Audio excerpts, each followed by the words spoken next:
It's still another raise in tax for all restaurants across the province.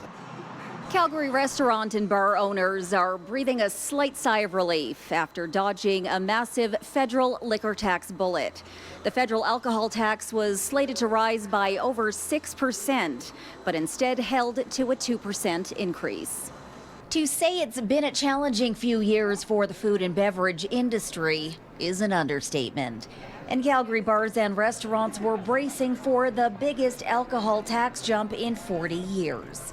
Trolley 5 owner and president of the Alberta Hospitality Association, Ernie Sue, says many local small businesses are still recovering from the effects of the pandemic, and another blow to the industry would have been detrimental.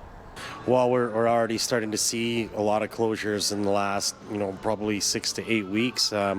We've seen four closures of restaurants just in the Calgary area, and one of them that was there for over 11 years. So, with the 6.4 raise that might have happened, that definitely would have devastated an industry that already operates on very slim profit margins. Sue says that the 2% bump is far more manageable. But at the end of the day, it is still more money coming out of the pockets of both restaurant owners and customers. And he's not convinced that the restaurant industry is in the clear. So now with this knee-jerk reaction by the federal government to only raise 2%, well, what's that going to look like in 2024? What's that going to look like in 2025?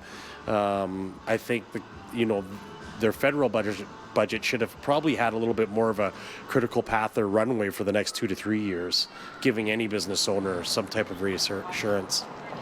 The federal alcohol increase is temporarily capped at 2% to offset inflation, and it only applies for the 2023-24 fiscal year. In Calgary, Shilpa Downton, City News.